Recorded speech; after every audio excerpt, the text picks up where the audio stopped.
मुंबईत गणपतीच्या आगमनाची सुरुवात झाली, पण यावेळी काहीतरी असं पाहायला मिळेल ज्याची अजिबात अपेक्षा नव्हती.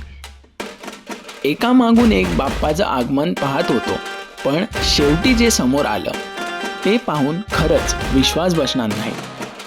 मुंबईच्या गणेश उत्सवाची हीच तर खासियत.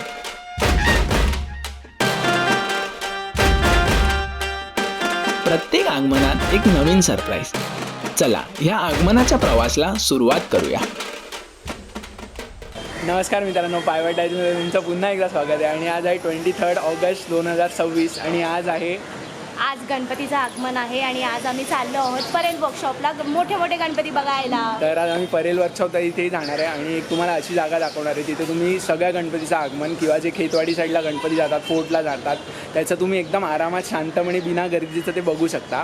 तर तीही जागा मी तुम्हाला आणि आज दाखवणार आहे. आणि मागच्या संडेलाही मी आगमन कव्हर केलं होतं, तो ते आगमन आणि या संडेचं आगमन सगळ्या व्हिडिओमध्ये मी तुम्हाला दाखवणार आहे. तर चला गणपतीचं आगमन करूया. गणपती बाप्पा मोरया. Bye bye.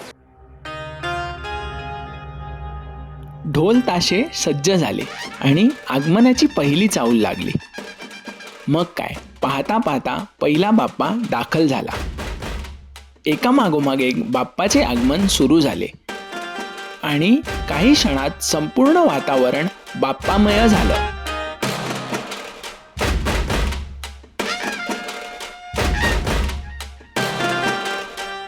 एका मागोमाग एक बाप्पाचं आगमन सुरू झालं होतं, पण सगळ्यांची नजर एका खास आगमनाकडे लागली होती. आणि अखेर आला तो क्षण, काळा चौकीचा महागणपती. बाप्पाचं आगमन होताच सगळ्यांच्या चेहऱ्याचा उत्साह आणखीन वाढला आणि एका मागोमाग एक बाप्पा आपल्या भव्य आगमनाने वातावरणात रंग भरत होते.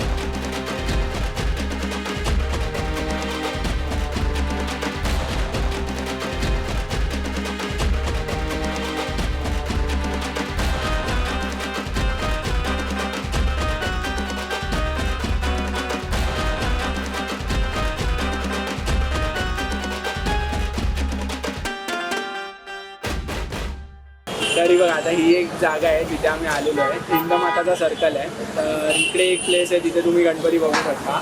तर इकडे बोरिवली, malaad आणि चेंबूर, सायनचे सगळे चेंबूर, malaad, सायन आणि या साईडला सगळे जाणारे गणपती तुम्ही इथे आरामात बघू शकता. गर्दीचा म्हणजे एकदम क्राऊड नसतो इथे. गणपती आल्यावर थोडा होतो, पण एकदम आरामात तुम्ही बघू शकता. आणि एक जागा आहे ती त्या साईडला आहे. तर तिकडचे गणपती आम्ही खेतवाडीचे बघायला आलो तेव्हा ती पण टाकली. तर आता त्याला इकडचे गणपती दोन येत आहेत ते मी मला दाखवतो.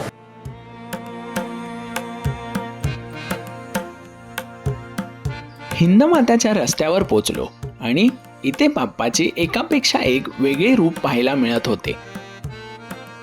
कुठे पारंपरिक रूप तर कुठे कल्पकतेने साकारलेली मूर्ती.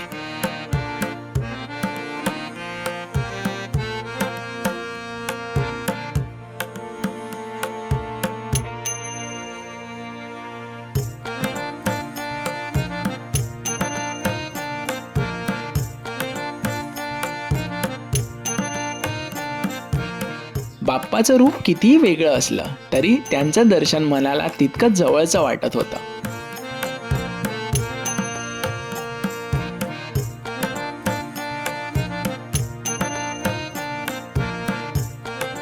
तर आता आपण सेकंड लोकेशनला आलेलो आहे. ह्याला बकरी अड्डा असं बोलतात आणि बायकाच्या साईडला आहे लोकेशन.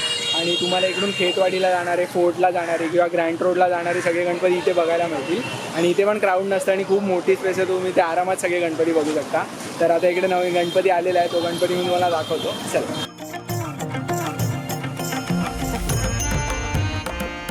आगमनाचा सफर आता आम्हाला घेऊन आला भायखळ्याच्या रस्त्यावर आणि इथे भेटले खेतवाडीचे भव्य बाप्पा.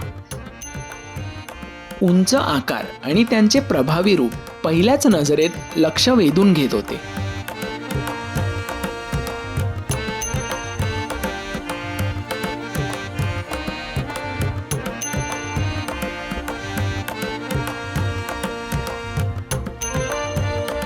मुंबईच्या ह्या आगमनात प्रत्येक बाप्पाची एक वेगळी ओळख होती आणि खेतवाडीची ओळख होती त्यांची भव्य उंची.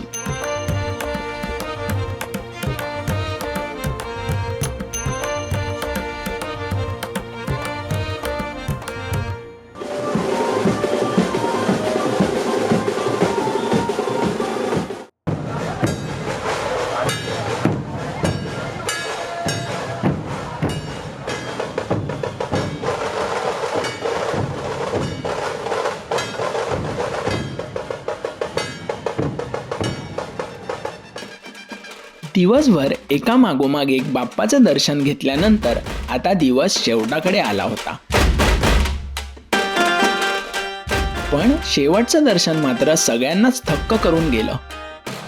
जगभर प्रसिद्ध असलेल्या आपल्या लालबागच्या राजाची हुबेहूब प्रकृती जणू आपल्या समोर उभी होती. तर आपल्या बाप्पाच्या आगमनाचा ब्लॉग तुम्हाला कसा वाटला हे कमेंट करून आम्हाला नक्की सांगा. आणि तुमच्या फ्रेंड्समध्ये फॅमिलीमध्ये शेअर करा आणि त्यांनाही सांगा की गर्दीच्या विना तुम्ही कसं आगमन एन्जॉय करू शकता.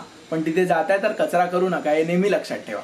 तर आता येत्या काही दिवसामध्ये मी एक ब्लॉग टाकणार आहे ज्याच्यात मी टॉप 10 गणपती जे ह्या वेळेला तुम्ही व्हिजिट केले पाहिजे ह्याचं मी एक गाईड देणार आहे. पण ह्या ब्लॉगमध्ये मी लालबागचा राजा, गणेश गल्ली किंवा जे असे लालबागचे प्रसिद्ध गणपती आहेत ते मी इन्क्लूड नाही करणार आहे, कारण ते तर आपल्याला माहिती आहेत की किती सुंदर असतात. पण मी ह्या ब्लॉगमध्ये असे गणपती तुम्हाला दाखवणार आहे जे खूप हिडन आहेत आणि जास्त लोकांना माहिती नाही आहेत. तर त्या ब्लॉगसाठी तुम्ही पायवाय डायरीला सबस्क्राईब करून ठेवा, नोटिफिकेशन बेल दाबा, म्हणजे जसा ब्लॉग येईल तुम्हाला लगेच नोटिफिकेशन येईल. आणि तुमच्या फ्रेंड्स आणि फॅमिलीमध्ये शेअर करा म्हणजे तेही तुमच्याबरोबर फिरायला येऊ शकतात. आणि आपले ट्रेकिंगचे आणि कल्चर फेस्टिवलचे ब्लॉग्स तर येतच राहणार आहेत. तर अजून सबस्क्राईब केलं नसेल तर पायवाय डायरीला सबस्क्राईब करा. आणि आता गणपतीचे खूप ब्लॉग्स येणार आहेत तर एन्जॉय करा. चला भेटूया आता आपण पुढच्या ब्लॉगमध्ये. Bye bye.